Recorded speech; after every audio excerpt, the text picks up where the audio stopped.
Welcome back to the Leash Mind podcast. I am your host, Mandy Boutelle. On today's episode, I have a conversation with Andre Yeu from When Hounds Fly. Wow, this conversation, I'm speechless. You guys are just going to find so many valuable nuggets in this conversation. There's a reason that Andre has 5 locations of his business and, 10 full-time employees, 12 part-time employees, and he is still able to enjoy what he does and take vacations and just do everything he does with such professionalism and such care for not only his clients, himself, but his employees as well. There's a reason because it's just so clear with how he shared so much of his wisdom and knowledge and trial and error. It's impressive to speak with a trainer who has grown their business so much over X amount of time and see that they still love what they do and that they still are so passionate about what they do. It's not something you see all the time.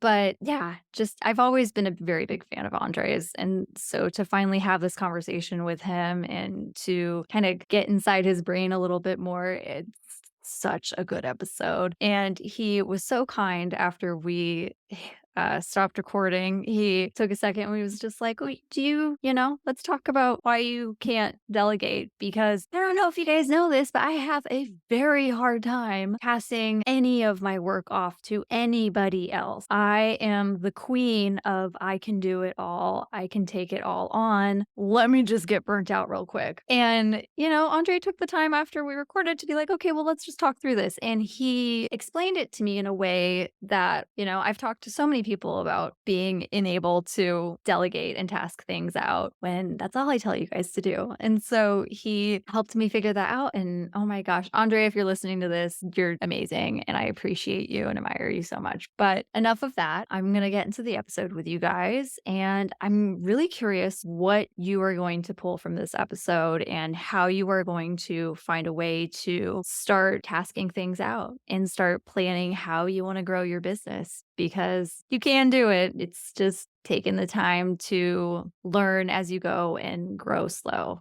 because there is nothing wrong with slow growth. So get into the episode. All right, Andre, thank you so much for coming on the Leash Mind podcast. I have so many questions for you, but first, just thank you so much for coming on. And Mandy, it's my pleasure. Thanks for inviting me. Yeah. So one of the main reasons I really wanted to have you on the podcast, I admire you so much and everything you do, because you have what, 5 locations of your business? Yeah, across 2 cities, one in Toronto and one in Vancouver. That's impressive, especially, being a dog trainer. I don't think a lot of us even think or dream to scale that big, or even realizing that that's something we can do. So that's something I really want to talk about with you today, and just how you're able to do that, how you're able to prioritize your mental health and Sure. take care of all your employees in that process. So before we even really dig into things, when you got started, did you always kind of have the idea of I want to go big? Absolutely not. Really? Oh. Yeah, not at all. So I tell all my team members, and I tell people that are thinking about working here or joining our team, and to this day I still say it, that When Hounds Fly, the whole idea of a dog training business, what was and still is an experiment. Really? Oh, I It's an love that. That's experiment. awesome. When I first started it, I was in the middle of KPA and I knew that I was going to start some kind of training business, but I wasn't really sure of the structure of it. Mhm. I had no definite plans or vision, no business plan. And what happened was, midway through Karen Pryor Academy, I just randomly said, you know what, this is kind of cool. My instructor, Steve Benjamin, he had a basement in Endicott, New York. And I was like, basements, right? Lease is probably pretty reasonable. This is kind of a cool space. I was going to go check to see what the commercial real estate in my neighborhood What would looks that like. even look like? Yeah. Yeah. And I just went to the listings and I found a space, and I looked at it and I saw the price, and I just sort of went to my dad and my partner and was like, I could try this thing. And if it doesn't work after a year, I'll just get rid of it and I'll just go get a job. And that's basically the origin of my business. So it really has been an experiment. I did not have grandiose plans from day one. They were literally every single step in my journey and the growth of our business has really been all about like just taking one base at a time. No home runs. I love that. Well, and that's the way to grow because you need to be comfortable with being uncomfortable and learning as you go. And with how much you have put so much just effort into your business, and I see how much effort you support your employees and how much you take care of them and getting education and expanding. Just I can't imagine how daunting that must have felt in the process of growing because, growth is never a comfortable thing. So how was that journey for you? And just, when did you first start taking on employees and thinking like, okay, this can turn into something? Yeah, it actually took me 4 years before I offered my first full-time salaried, like steady paycheck position to my first hire. Prior to that point, it had all been contractors and part-time. Okay. Where I know nobody was counting on me to make rent or their mortgage or, keep the lights on. Sure. So it was 2014, 4 years into it, where I said, "You know what? I think we're big enough at the point where, like, yeah, I could probably support someone and I could pay them this amount, which would be the living wage, and that I would feel good about it." And I was like, "All right, let's do it." And that was like a major sort of like step in the staircase of growth because Absolutely. this was the first time that I was responsible for someone's like rent and like their Right. livelihood. And that if the Right. business failed, they'd be laid off and they'd be out of work and then they would be like, The pressure. so yeah, so it wasn't till 4 years. So I didn't have very, in the initial days, very rapid, aggressive growth plans. And I think that if I were to do it now and I were to start a business now, knowing what I know now, I could have done it more aggressively. But I really did sort of like very incrementally get into entrepreneurship. I didn't have a big plan to start with. And it took me a while. I mean, 4 years, that's a baby business in itself. Because I feel like even in the first year, you learn so much, and then by year 2, you're like, "Okay, I have enough clients, I feel confident," Mhm. and then to grow that big, even 4 years and just to be like, "Okay, I'm ready." That's a big leap, so that's huge to see how much you've expanded now, it's crazy. When did you get your first location? So the first location was this tiny little basement that we actually still have now. It's our first That's location. So awesome. it was it was one of the first listings I found in the middle of Karen Pryor Academy when I just said, I could look for a basement. And the listing popped up and it's literally a 10-minute walk from my house Oh, that's so ideal. it's the first neighborhood and it's still there. So we had that since the very beginning, 2010, because I knew that I did want to do group classes. I wanted to be focused around a physical location. That was the model that I was interested in building. Okay, I love that. And so what interested you with doing the group classes? Because not all of us, gravitate towards that right off the bat. Yeah, I think that group classes for me are attractive because they really bring the price per lesson down for people. Yeah, I makes mean, it more that's kind accessible. of yeah, like I look at some of the price tags for like private lesson packages or like board and trains, and it's like They're steep. no single client in the history of our business has ever paid that kind of money for everything. I think the first year when we launched puppy classes, there were $160 for 4 classes or 5 classes. Like everything was under like $200 and people could take 1 or 2 programs. I mean, it's more expensive now, inflation 15 years, but the Right. whole point was like this made dog training and good dog training accessible to people of all kinds of income. And that's really important to me. And yes, we are interested in looking at things like day training or like more intensive private lesson packages, obviously, as we diversify our service offerings. But I'll never get rid of group classes because I want to make sure that people that, that are in the lower end of the socioeconomic tiers in our community, if they sacrifice, could still come to our puppy start rate classes and still come to our foundation skills classes to get access. That's really the main reason. That's so awesome. I love that you prioritize that with your business. And so let's switch gears here really quick and talk about social media because that is a beast in its own. And I really admire the way that you navigate Instagram and TikTok because it can be very hairy and you can trip up on a lot of things.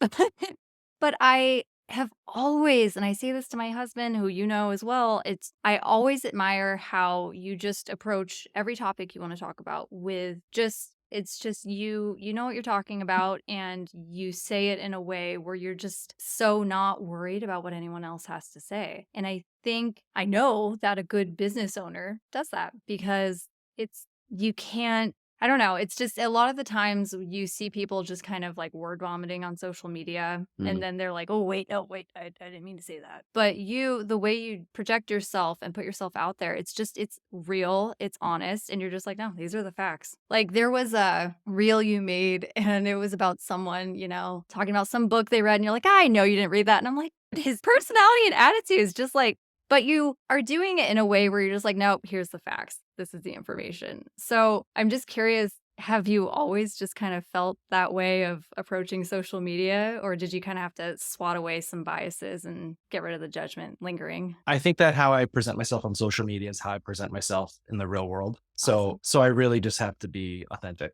And for me, one of the most important things is honesty and truth. Like I really, really care about honesty and truth. It's one of my non-negotiables. I don't work with, partner, interact with people that don't believe in the truth. And that could be as direct as lying, like people that say X when they know the truth is Y. Like, Right. did you take that thing? No, I didn't, but they did. Like that's the most baseline. Like that's table stakes in terms of honesty. But honesty can also, like dishonesty can also be like willfully misrepresenting facts, Yes. right? Yeah. To present it in a way that strengthens one's personal opinion or position. Yeah.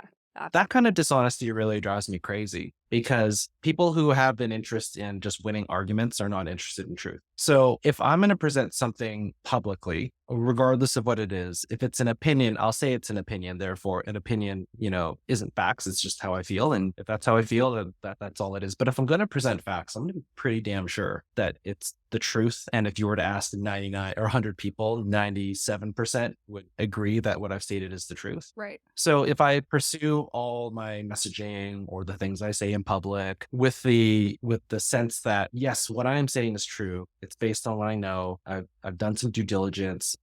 I believe it's true. I'm not presenting in a way where I'm trying to twist it so I win an argument. Then I have absolutely no fears about things that come out of my mouth. Because if someone in society gets in trouble for speaking the truth, then that's really the problem of society, not the person. That's my honest opinion. And that's why I'm not too worried about getting canceled because I just try to be really careful. I'm going to say something that's fact based. I'm going to do my homework. And, if it turns out that I was wrong and the facts are something else, then for sure I would not backpedal, but I would correct myself and say that I thought this was true, but it wasn't. And I acknowledge that. But a dog walker once told me this, and I don't know where he got it from, but he said that if you always tell the truth, you never have to worry about remembering what you lied about. Hey, Right. that's So true. Yeah. so because I always ask myself, if I'm going to say something on camera, is it true? Right. Is it really true? Yes, it is. Then I really don't have to worry about anything. I love how real you are. That is such a genuine response. And you're so awesome. I admire you so much. So you're making me blush. Well, you deserve the R plus. You're so awesome, and I don't think you hear it enough. So, on top of doing all this, on top of you're also a instructor for the flagship Karen Pryor professional trainer program, correct? Yeah, that's right. Oh my God. So, doing all these things, I really want to hone in and learn how you prioritize yourself and your mental health. I do know because those of us that follow you on social media will see that you're very active in general, but in Muay Thai. And I do see you do your cold plunges. And so I do want to ask about that as well. That was an experiment. I've done it like 3 times, and I made that cold plunge for people at our gym because they wanted one. But I've experimented with it, but I don't do it regularly. But Okay. but I do. But one, of course, taking care of myself physically is very important, and that's the basic tenets that we would coach our clients with dogs. Sure. How's your dog sleeping? Is your dog sleeping 16 hours a day? Well, for us, it should be 7 or 8. Right. And how many people can honestly say they consistently get 7 or 8? Right? I'm not in that party. Yeah, no. Even me, like often I'll get 7 or 8, but not consistently. And then we think about dogs and diet. Like we would scrutinize the dog's diet, right? We would look at the bag and the ingredients and make sure it's balanced. But we owe to ourselves to do the same about how we eat, and that's super essential to being healthy. And then exercise is the same thing. Like you would look at a dog and you would say, well, how's the physical conditioning of that dog? Like we do canine fitness. We think about how much exercise they're getting, aquatherapy. Well, if we care about ourselves the way we care about our dogs, that would be important too. So yeah, no question. Taking care of myself physically is one of the pillars of making sure that I that I show up every day and that I keep on going. Oh, that's so important. I love that you did that comparison because, oh my God, there are so many times where I will read the labels on my dog and my cat's food, and I'm like, oh, they're not eating that. I'm not giving that to them. But I will totally go grab a bag of chips or hit up McDonald's when I feel lazy, and then I wonder why I feel like crap the next day. So, Mhm. yes, totally love that explanation. So let's see here. With boundaries within your business, having how many employees do you have now? So right now it's about 10 full-time and then about 12 part-time and contractors if we grouped everyone together. That's amazing. Oh my God, just that's incredible. But so boundaries with your staff and with clients, what does that look like? And how do you kind of just start that from the get-go so that nothing gets crossed in the crosshairs there? Yeah, and that's something that I built into the way I wanted to operate from day one. So the Awesome. strangest thing that weirds people out sometimes, or they say that makes a lot of sense, it really depends, is that when Hounds Fly does not have a working phone number, Oh my God, that's amazing. you That's cannot phone actually really us. good. Yeah. So you're yeah, because you know the downsides of always being accessible, you know that that's amazing. But other people think, how do you operate? So we have a phone number and it goes to a voicemail that basically says, check the voicemail.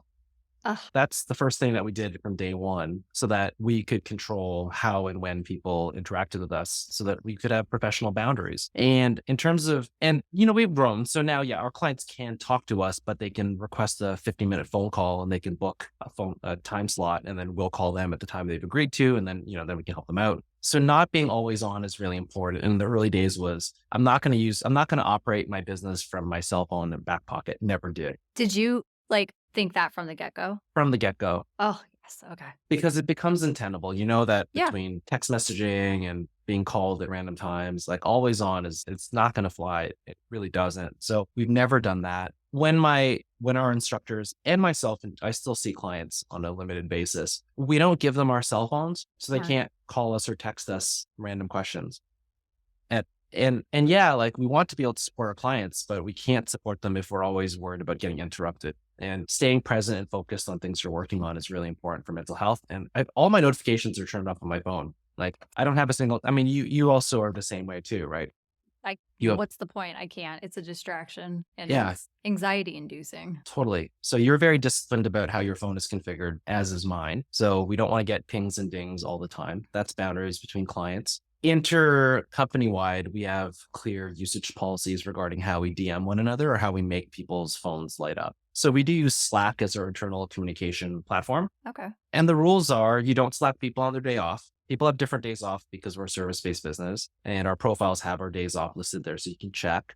And we have general guidelines regarding don't ping outside of these core hours, with the exception of the following like emergencies. Like Right. Like, just, I mean, it an has to be a real, emergency. yeah, Yeah. like an emergency such as like I have to teach Saturday morning at 4 hours and I woke up and this has occurred and I can't teach my shift. Right. That would be an example of something that justifies making phones go beep.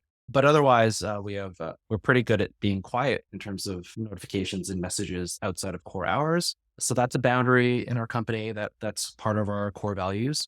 And other boundaries, like I really try, it's really hard, but I really, really try as an entrepreneur, no matter what, to just say no and make sure that I have at least one full day a week where I don't do anything related to business. Hard.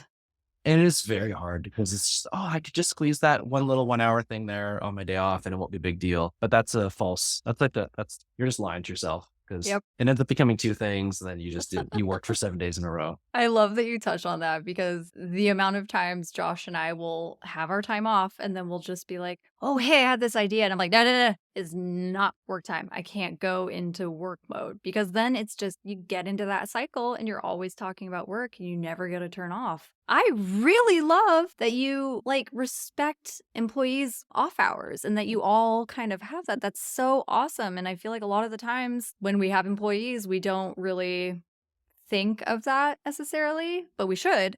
But I love that that's a way that you instill boundaries. I'm curious, do you ever have employees or not employees, clients that are just like, no, I need a number. I need to be able to be in contact with you fast. I mean, maybe, but that is set up pretty early in terms of how we onboard clients. That if that was a deal breaker for them, then we're not the provider for them. Perfect answer. I love that.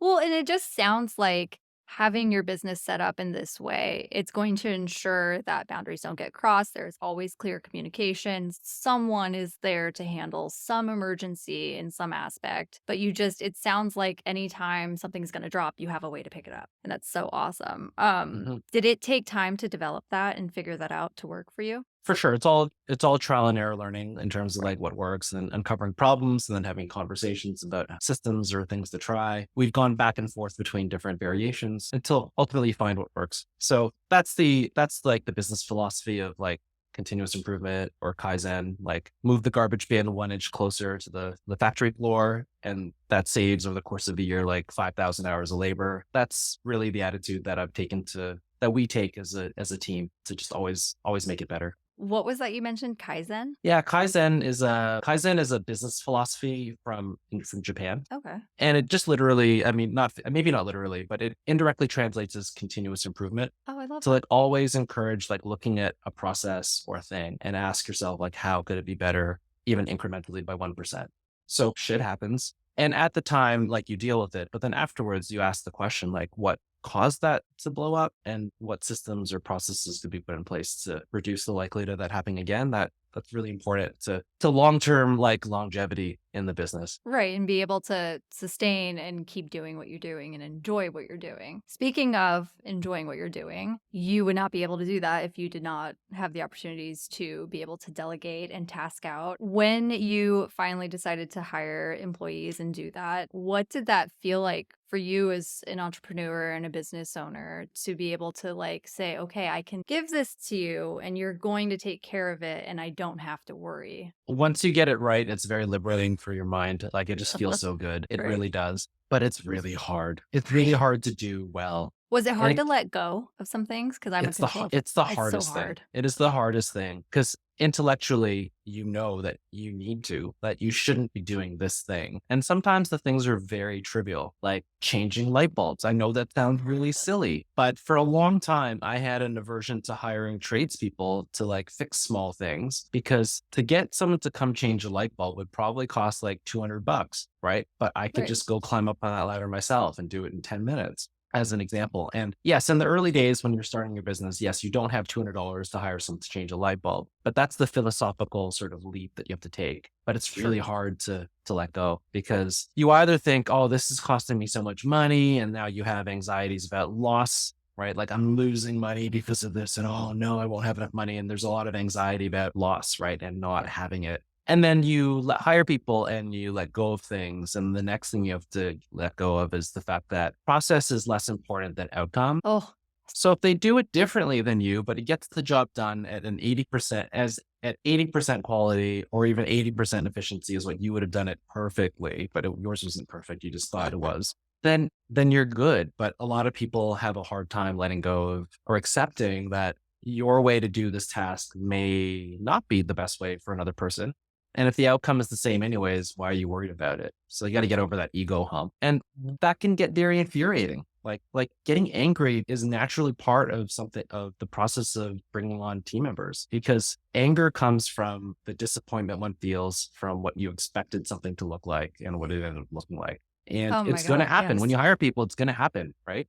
Because people have different experiences, different backgrounds, different ways of thinking about things, and learning to just handle that and like let it go is like the next major hurdle. So first is financial loss. Second is control freak, like let go of being a control freak and dealing with like the fact that people do things differently. And that's okay. And then I think like the last bit that's really hard is learning to actually shut off. And this is the phase that I'm at. I went away for an entire month last year, and it was part of an experiment where I told my general manager, I told my general manager in January of 22, that in July I'd be gone for a month and I would not access email, phone, you couldn't reach me. And the test was to make sure that this business could run by itself with me basically gone. Whew, where was And your it did. anxiety with that, though? Well, initially it was pretty stressful, but by the end of that 30 days, things were great. That's amazing.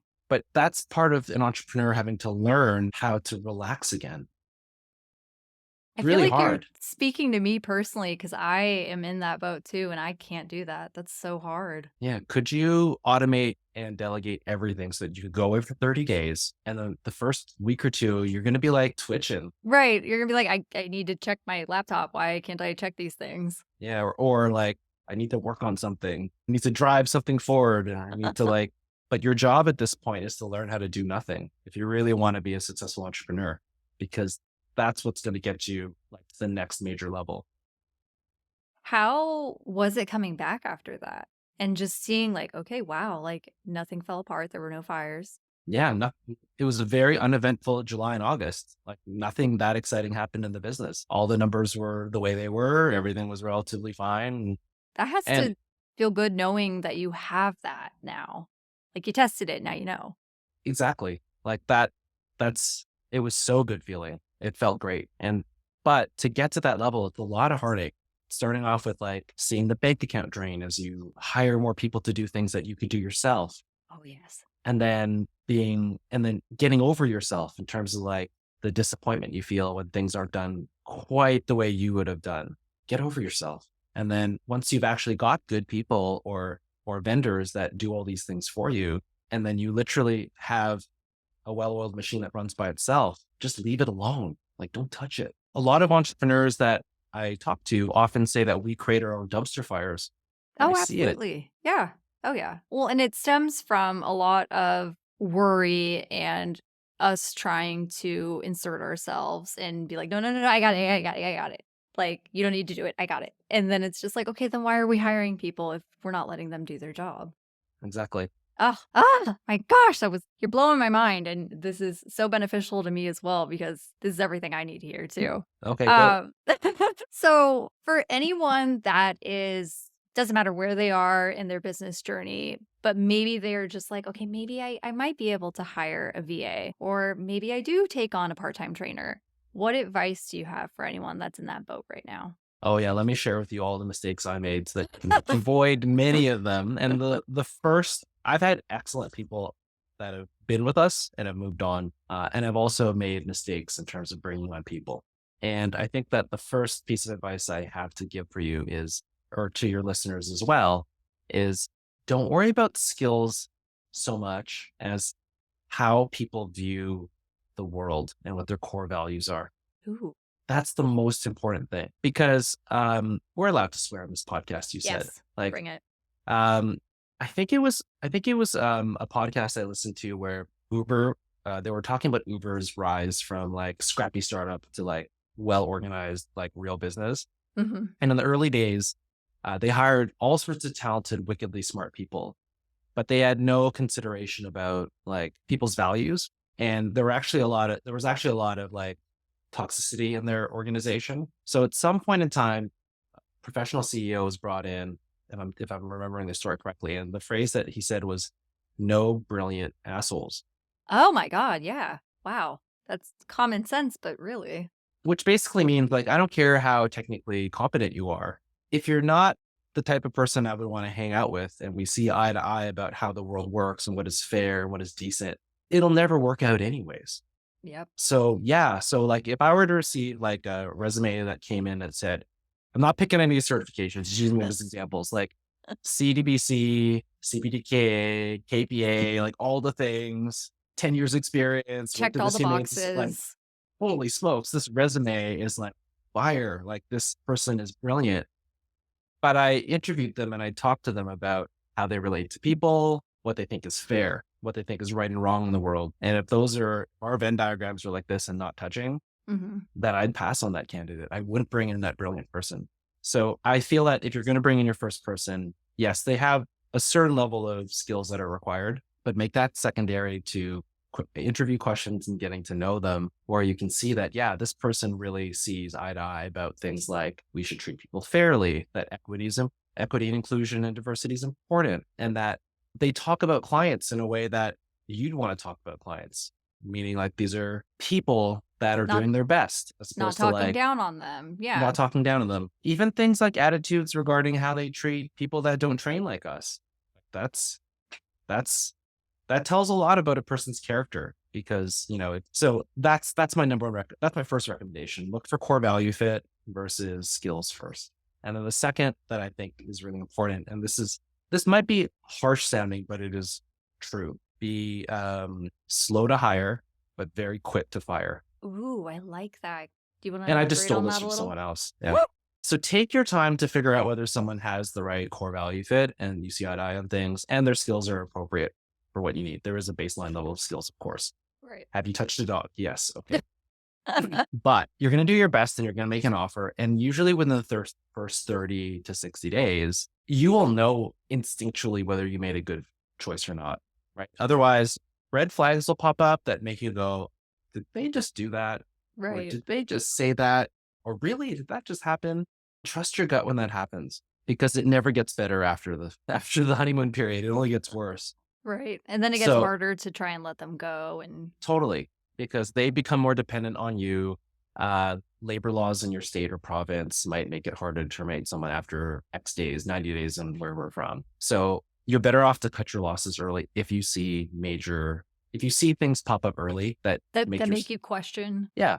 Yeah. And I'll share some examples of like things that are non-negotiable for me. Like being punctual is super important for me. Yeah. Heck yeah. Yeah, I mean, it's table stakes, right? But a lot of people show up to meetings 3, 4 minutes late, like all the time. That's a red flag. I'll share Okay. some other examples of people that have told me stories. This is a corporate setting, but in a meeting with a client, a new hire started checking their phone. Like, yeah, My eyes are bugging out of my head right now, you guys. Like, what the? seems really basic, but these are real life stories. And like, all right, that alone there was enough for that person who told me that story to be like, this person's not making it past the end of the week. Fair point, though. I mean, Yes, because it's only going to get worse after the honeymoon period. So those are examples of like, be quick to fire. okay. If you see things early on in your relationship where it's like, whoa, that's a red flag. Like trust your gut because it doesn't get better over time. Well, and that's a representation of your business if you're hiring someone too. And they're like, well, my trainer was tuned into their phone a good chunk of the time. It's like, oh, okay, great. That's awesome. We don't want to hear Yeah. that. Yep. Because if they're doing it in front of you, for example, then when you're not there. So those are my main pieces of advices. Like, yeah, like don't go by skill, go by core value fit. I used to use the word culture, but then that's a little bit antiquated because that implies that you hire people that are from the same like part of the world as you. But core values transcend like boundaries, right? Right. Like honesty is not exclusively a Canadian thing. Like all people think honesty is important, right? Regardless Right. of where they are in the world. Yeah. The entire time you said that, like ethics just kept popping up in my head. Like that's just another core value that's super important. Yeah. Ugh, yes. So, with all this, before I let you go, because this conversation has been so beneficial, do you have any books, podcasts, anything that you listen to that has really helped, expand your view on this and prepare you better as an entrepreneur that you think our listeners could benefit from? Yeah, for people that are interested in growing teams and becoming entrepreneurial, a daily podcast that I listen to on my Google home device is the Inc. Productivity Tip of the Day, INC, Inc. Productivity Tip of the Day. Okay. And Inc. is actually, well, it used to be it probably still is. It originated as a magazine, Inc. magazine. Now it's a Oh, yeah, website. yeah, yeah, yeah. Yeah, Inc.com. Yeah. So that's it. Like Inc.com and their daily, like 5 minute brief, like news briefing that I get on my Google Home every morning on my routine is like, it's just a good way to get 5 minutes of like business wisdom every day.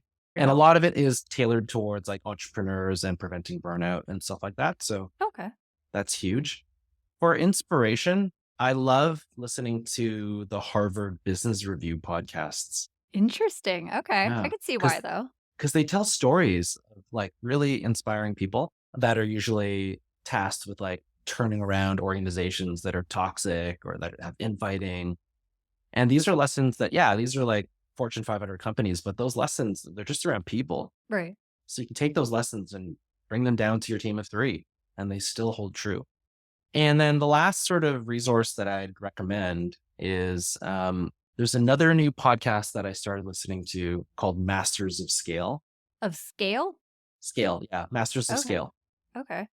And it was created by the people that launched the magazine Fast Company, which was another .com 1.0 like print magazine that was all about like companies back in the early OOs. Mhm.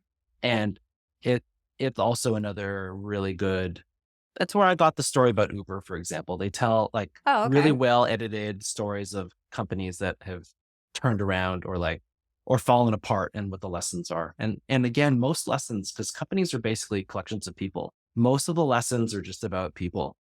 Well, I really love that you are able to, because I feel like a lot of times we listen to podcasts, books, whatever, and we see it only in the perspective they're telling it in instead of finding a way to apply it to our business. And so I love that you are able to do that. And so I hope that people do listen to that and are able to do that as well, because we need all the help we can get, especially as entrepreneurs. It's rough out there. And I don't think a lot of these are geared towards dog trainers, but at the end of the day, you are a business, you are an entrepreneur, you oversee employees, so Mhm. rules still apply.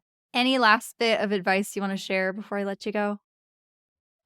Yeah, I think that the last piece of advice that that I want to share, and I sort of already alluded to this, is I started my business as a fairly competent dog trainer because I started my business as I was finishing Karen Pryor Academy back in 2009, 2010. So those skills were fairly good. And I had a background working in the corporate world. So my ability to like do processes and basic sales and marketing, those are also quite good as well. But the hardest thing that I've had to learn is how to grow teams and get people to work together and get better at managing people.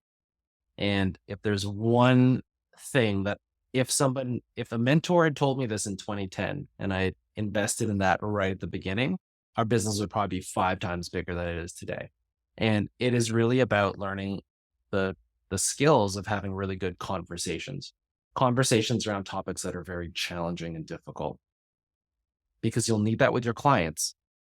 But if you're going to go beyond just yourself, or you can just talk to yourself, you're going to have to get really good. You're going to need to get really good at having difficult conversations with your vendors, your contractors, and your employees. So there's two more resources that I encourage people to look into. If you want to go more woo woo and sort of like soft feeling, Marshall Rosenberg's Nonviolent Communication is a great book and I've always resource. been curious about that book. Yeah. It's a little too like personal relationship oriented to me because the way the syntax works might be regarded as a little bit, I'm not sure what the right word is, but unprofessional. It's more Okay. about it, but I would talk to like a friend or a family member that way. And But then a you li- can find a way to spin it with clients too. yeah, but the less woo woo way, built for the boardroom way that I really love is Crucial Conversations, Okay. which And is that a was a book?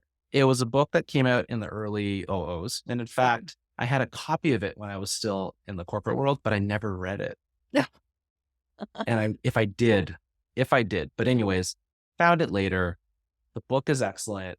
There's a lot of like online resources and they even have like webinars you can attend to learn more about it. But mastering the art of having difficult conversations without either apologizing for it, which is classically what women who are socialized in the Western world do. I'm Yep. sorry I have to do this, but that diminishes the message. Or the way that males are socialized in the Western world is to become obnoxiously aggressive about stuff, Mhm. right? Yep. When they're starting to feel like there's conflict. Neither are good to either shrink away, minimize, or avoid, or become obnoxiously aggressive. The right way to have conversations with people is really about that middle path. And these are skills that are not taught in school. At the time, they were not taught to me in the corporate world. There were no training classes in the early and mid OOs about this stuff. I had to stumble upon it myself just in the last 5, 6 years. Right, you have to go out and find that information, Yeah. And now that I have found it, like, geez, I wish I knew this stuff 15 years ago. So always. that's the extra resource. Learn how to communicate and learn how to have conversations that are difficult when there's conflict. If you can handle that really well, because businesses are just collections of people, that will enable growth more than any specific strategy or secret or pricing or patent. It's just collections of people. So get really good at that. I'm going to have to bring you on for another episode just to talk about difficult conversations because that is one we have not talked about yet. I'd be happy to share my stories of all the mistakes I've made. Thank you so much for coming, Andre. It's been such a pleasure talking with you, and I know our listeners are going to benefit so much from this episode. Great, Mandy. Well, thanks for inviting me. And yeah, I look forward to being a guest again whenever you want. Just reach out to me. And if you like what we're doing here on the Leash Mind podcast and you want to help others find us, make sure you subscribe to our YouTube channel, follow us on social media, give us a rating wherever you got your podcasts, whether that's leaving a review on Apple or giving us a star rating on Spotify or just leaving a little R plus on our Facebook page. It's all appreciated. Thank you, and we will be back with another episode.